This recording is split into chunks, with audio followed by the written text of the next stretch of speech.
اب یہ آپ سمجھ جائیں کہ جو سائفر آتا ہے فورن آفس کے اندر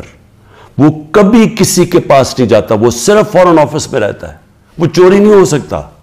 وہ فورن آفس میں پڑا ہوتا ہے. جو ہمارے پاس آتا ہے اور جس میں prime minister, president,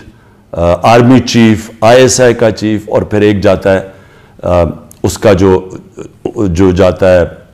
cabinet secretary کے پاس, یہ یاد رکھیں کہ یہ وہ سائفر نہیں جاتا. یہ سائفر کا جو مفہوم ہوتا ہے وہ اپنے لفظوں میں لکھ کے ہمارے پاس پہنچتا ہے. تو سائفر فورن آفس میں رہتا ہے,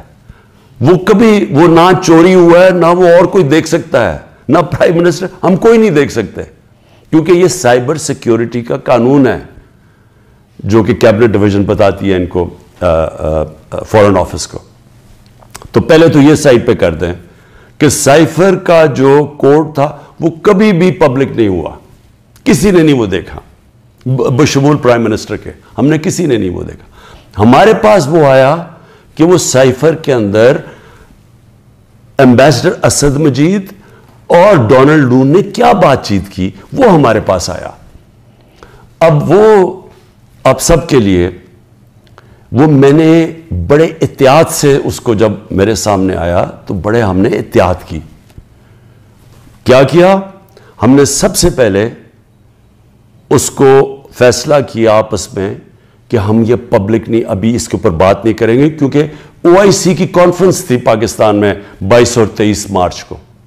تو سائفر آ چکا تھا 6 مارچ کا. ہم نے اس کانفرنس کی وجہ سے ہم چپ کر کے بیٹھے رہے کیونکہ باہر سے منسٹر آ رہے ہیں اور شور میں جاتا ہے اس کا,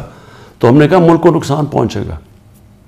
حالانکہ جو سائفر کے اندر چیزیں ہیں وہ میں آپ کو بتاؤں, اس سے بڑا نقصان ملک کو کیا پہنچنا تھا کہ پوری سازش ہوئی گورنمنٹ گرانے کی, رجیم چینج کی. 27 تاریخ کو میں نے جلسے میں جو ایک کاپی لہرائی وہ سائفر نہیں تھا, جو سائفر کے اندر پیغام تھا, تو وہ میں نے بتایا. اور میں نے تب بھی محتاط رہا, میں نے یہ نہیں بتایا کہ میں نے کہا یہ بڑا سینسٹیو ہے, میں نے لکھ کے بتایا کہ میں صرف کوئی غلط بات نہ کہہ دوں, کیونکہ انٹرنیشنل ریلیشنز ہیں, ہماری دوسرے ملکوں کے ساتھ تعلقات ہیں, وہ نہ خراب ہو جائیں. اس کے بعد میں نے کیبنٹ میں رکھا, کیبنٹ کے سارے ممبرز کو بتایا گیا کہ یہ سائفر آیا ہے, اور یہ سمجھ رہے کہ یہ کتنی بڑی اس ملک سے, میں سمجھتا ہوں کہ یہ کتنی بڑی ملک کی توہین ہوئی کہ ایک باہر کا ایک آفیشل وہ پاکستان کے ایمبیسڈر کو کہہ رہا ہے کہ اپنے پرائم منسٹر کو اگر تم نے نہ ہٹایا, ووٹ آف نو کانفیڈنس, جو پھر سے میں یاد کرا دوں کہ ابھی آئی نہیں تھی, تو پاکستان کے لیے مشکلات ہوں گی, اور اگر اس کو ہٹا دیا تو سب کچھ معاف ہو جائے گا. یہ تھا سائفر میں. اور جو ایمبیسڈر تھے, پھر سے میں آپ کو بتا دوں, اسد مجید, انہوں نے لکھا اس میں کہ میرے خیال میں تمہیں اس کے امریکہ کے خلاف ان کو پروٹیسٹ کرنا چاہیے, ڈیمارش کرنا چاہیے کہ یہ کبھی اس طرح کی زبان استعمال نہیں ہوتی, ایسی دھمکی نہیں دی جاتی. میں پہلے کیبنٹ میں رکھتا ہوں, پھر 28 مارچ کو نیشنل سیکیورٹی کاؤنسل میں رکھتا ہوں, اور وہ نیشنل سیکیورٹی کاؤنسل میں سارے سروس چیف ہوتے ہیں. جنرل باجوہ تھے وہاں, ایئر چیف تھے ادھر, نیوی کے چیف تھے, جوائنٹ چیف آف سٹاف تھے, ہمارے ساری کیبنٹ کے سینئر ممبرز تھے, فورن آفس کے سیکرٹری بیٹھے ہوئے تھے. اور اس میں کیا فیصلہ ہوتا ہے کہ ہمیں جس طرح ایمبیسڈر اسد مجید نے ریکمینڈ کیا, ہمیں ڈیمارش کرنا چاہیے, ہمیں امریکہ کو پروٹیسٹ کرنا چاہیے کہ یہ آپ نے ہمارے اندرونی معاملات میں مداخلت کی. تو جب وہ اس میں آ گیا نیشنل سیکیورٹی کاؤنسل میں اور ڈیمارش کر دی, تو جو اس کی جو سائفر کے اندر چیزیں لکھی ہوئی تو وہ تو پبلک ہو گئی, کیونکہ جب آپ نے پبلک ایک سٹیٹمنٹ دے دی کہ کہہ دیا کہ ہم نے اس کی کیا, تو وہ تو سیکرٹ تو نہ رہا وہ, کیونکہ ڈیمارش نے اپنے کس پہ, تو یہ چیزیں سامنے آ گئی نیشنل سیکیورٹی کاؤنسل میں, اور کیبنٹ میں بھی ڈسکس ہو گئی. اس کے بعد پارلیمنٹ کے اندر ہم نے ان کیمرہ سارے اپوزیشن لیڈرز کو بلایا کہ آپ کو پتا ہونا چاہیے کہ کس طرح کی پاکستان میں توہین ہوئی. سارے اپوزیشن لیڈرز نے منع کر دیا جانے کا, کیونکہ یہ سارے حصہ تھے اس سازش کے. میں کوشش کر رہا ہوں کہ سارے ملک کو بتاؤ کہ قوم کی کتنی توہین ہوئی ہے, یہ منع کر دیتے ہیں. پھر پارلیمنٹ سے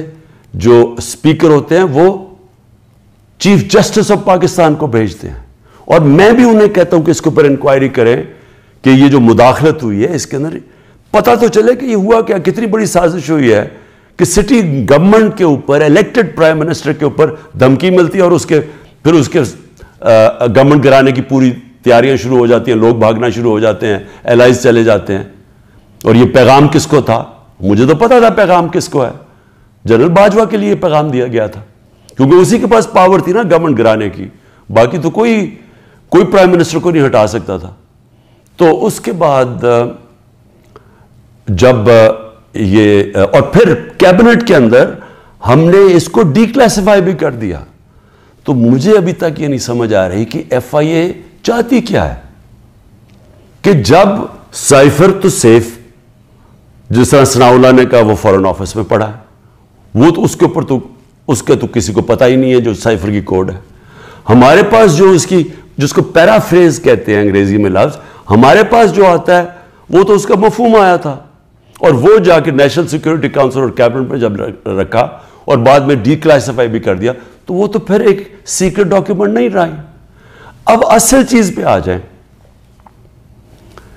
کہ کیا کسی ملک میں کوئی بتا سکتا ہے, ہمارا تو